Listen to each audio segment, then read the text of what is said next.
ایک دفعہ ایک گرو اپنے بالکے کے ساتھ ایک گاؤں میں پہنچا اور وہ کیا دیکھتا ہے کہ وہاں بہت بری حالت میں کھیت ہیں۔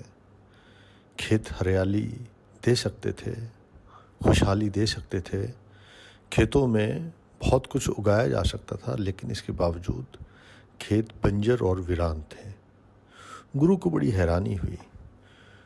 اس نے دیکھا کہ وہاں ایک شخص موجود ہے جس کے پاس ایک گائے بندھی ہوئی ہے، اور وہ اس گائے کا دودھ دھو کے اور اس سے گزر بسر کرتا ہے۔ اس نے اس سے پوچھا کہ تم یہ کھیتوں کو، یہ جو بنجر پڑے ہوئے ہیں اور یہ جو درخت جو اجڑے اور بیابان ہو چکے ہیں، تم اس کو پانی کیوں نہیں لگاتے اور تم ان کھیتوں کو بیچتے کیوں نہیں ہو؟ تو اس نے کہا کیا ضرورت ہے، جب میرے پاس بھینس ہے میں اس کا دودھ دھوتا ہوں، خود بھی پی لیتا ہوں، کچھ تھوڑا بیچ دیتا ہوں اور گزارا ہو جاتا ہے، تو ہمیں کیا ضرورت ہے کہ ہم اتنی مشقت کریں۔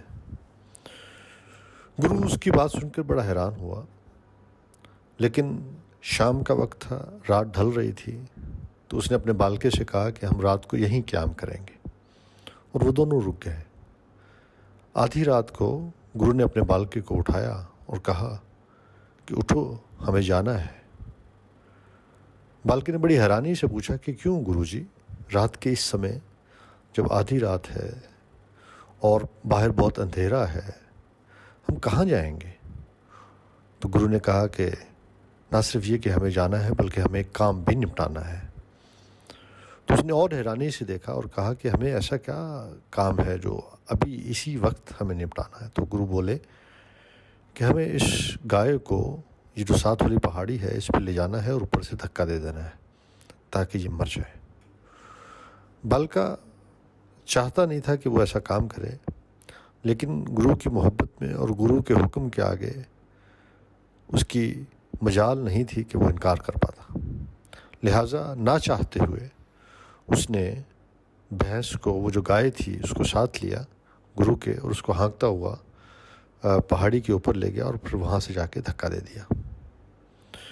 اب یہ بات بالکے کے دل میں بیٹھ گئی کہ اس نے ایک جرم کیا ہے، اور اس نے ایک ایسے خاندان کا، جس کا گزر بسر ہی اس گائے کے اوپر ہوتا تھا، اس کے دودھ پہ ہوتا تھا، جس کے بچے ہی اس دودھ پہ پل رہے تھے، اور جس کی زندگی کا دار و مدار ہی اس گائے پر تھا، یہ ہم نے مار ڈالی، اور میں نے مار ڈالی اپنے گرو کے کہنے پہ۔ اور یہ جو گلٹ تھا یہ دن بدن اس کے اندر بڑھتا جا رہا تھا۔ اس نے گرو کو بھی چھوڑ دیا، وہ اس سے الگ ہو گیا، اور اس نے محنت مزدوری کرنی شروع کر دی۔ آہستہ آہستہ اس کے پاس پیسے آنے لگے، اور پھر دیکھتے ہی دیکھتے وہ ایک امیر آدمی بن گیا۔ اس سارے جو واقعہ ہے، اس میں کوئی 10 سال کا عرصہ بیت گیا۔ 10 سال کے بعد بالکے کو، جب اس کے پاس گاڑی بھی تھی، جب اس کے پاس پیسہ بھی تھا، تو اس کو ایک دن دھیان آیا کہ کیوں نہ میں آج اس گاؤں میں جاؤں اور جا کر وہ جو شخص تھا جس کی گائے میں نے مار دی تھی، آج اس کا کفارہ کیا جائے۔ اس گلٹ کو ختم کرنے کے لیے وہ وہاں پہنچا، اور کیا دیکھتا ہے کہ وہ جو کھیت جو بہت بیابان تھے، جو بنجر تھے، وہ جو درخت اور جو باغیچہ جس میں کبھی کسی نے پانی کا قطرہ نہیں دیا تھا، اور جو سوکھ کر کانٹا ہو چکے تھے، وہ بڑے ہرے بھرے ہیں۔ وہاں ایک خوبصورت بڑا سارا محل تعمیر ہے۔ وہاں ایک گائے کی جگہ جو انہوں نے مار دی تھی، وہاں پر ایک پورا بہت بڑا ایک باڑا ہے جہاں پر بہت ساری گائے اور بھینسیں بندھی ہوئی ہیں۔ وہیں ساتھ ہی اسے ایک استبل نظر آیا جہاں گھوڑے اعلیٰ نسل کے بندھے ہوئے تھے۔ دور اس کو کچھ گاڑیاں نظر آئیں۔ وہ بڑا حیران ہوا، اس کو لگا کہ شاید وہ لوگ بیچ گئے ہیں یہ سب کچھ۔ وہ جب وہاں سے مڑنے لگا تو اچانک اس کی نظر، اس کی نگاہ اس شخص پر پڑی جس کو اس نے بہت پہلے اس دن اس رات دیکھا تھا۔ وہ اس کے پاس گیا اور اسے بولا، کیا تم نے مجھے پہچانا؟ تو شخص نے کہا، ہاں میں تمہیں کیسے بھول سکتا ہوں، تم ایک دفعہ اپنے گرو کے ساتھ آئے تھے، اور وہ رات میری زندگی کی قیامت خیز رات تھی۔ اس رات کسی طرح ہماری گائے پتہ نہیں کیسے پہاڑ پر سے نیچے گری اور مر گئی۔ اس کے بعد ہماری زندگی ہی بدل گئی، ہمیں بھوک اور فاقوں نے آ لیا، اور ہماری زندگی میں گویا ایک ایسی قیامت آ گئی کہ جس کا سدباب ہم سے نہیں ہو پا رہا تھا۔ بالکے نے کہا کہ پھر تم نے کیا کیا؟ اس نے کہا کہ پھر اس کے بعد میرے پاس کوئی آپشن نہیں تھا. وہ جو سوکھی لکڑیاں تھیں میں نے ایک دن ان کو کاٹ کے ان کو لے گیا ساتھ والے گاؤں میں. وہاں جا کے میں نے وہ بیچ دیں. اس سے تھوڑے پیسے آئے. اس سے میں نے کچھ چیزیں خریدیں, گھر میں لے کے آیا. اگلے دن پھر میں نے یہی کام کیا. میں نے لکڑیاں کاٹتا رہا, بیچتا رہا, پیسے جمع کرتا رہا. پھر میرے پاس اتنے پیسے آ گئے کہ میں نے بیج خریدا. میں نے یہ جو میرے پاس زمین تھی میں نے اس میں بویا. فصل بہت اچھی ہوئی. اس سے جو پیسے آئے اس سے آہستہ آہستہ میں آگے سے آگے بڑھتا چلا گیا. اور آج دیکھو یہ اتنا عالیشان محل اور اتنی زندگی, یہ جو لگژری زندگی میں گزار رہا ہوں. میرے بچے اب اعلیٰ تعلیم حاصل کرنے باہر جا چکے ہیں اور میری زندگی میں ایک انقلاب آ گیا.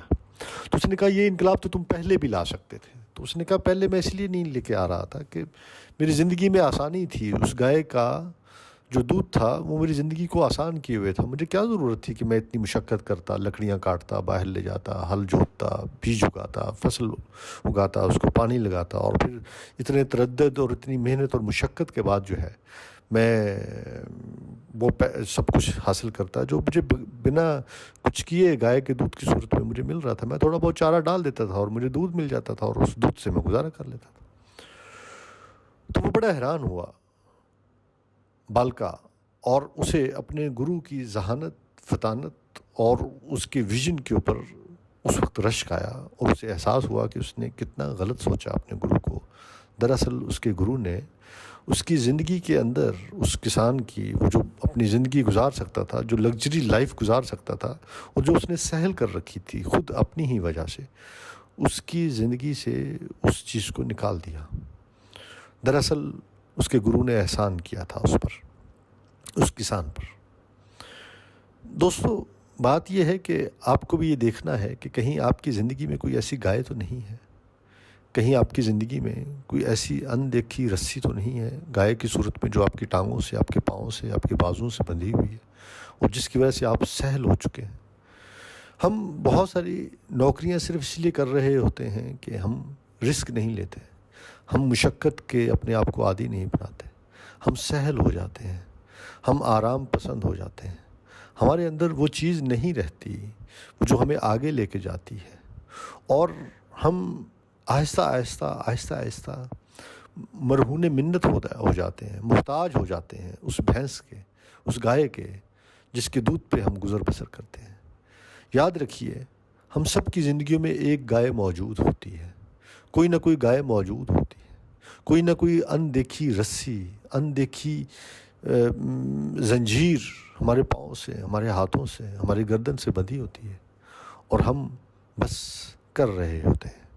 لہٰذا ان زنجیروں کو توڑ پھینکیے, اس رسی کو کاٹ دیجئے, اس گائے کو پہاڑی پر لے جا کر دھکا دے دیجئے.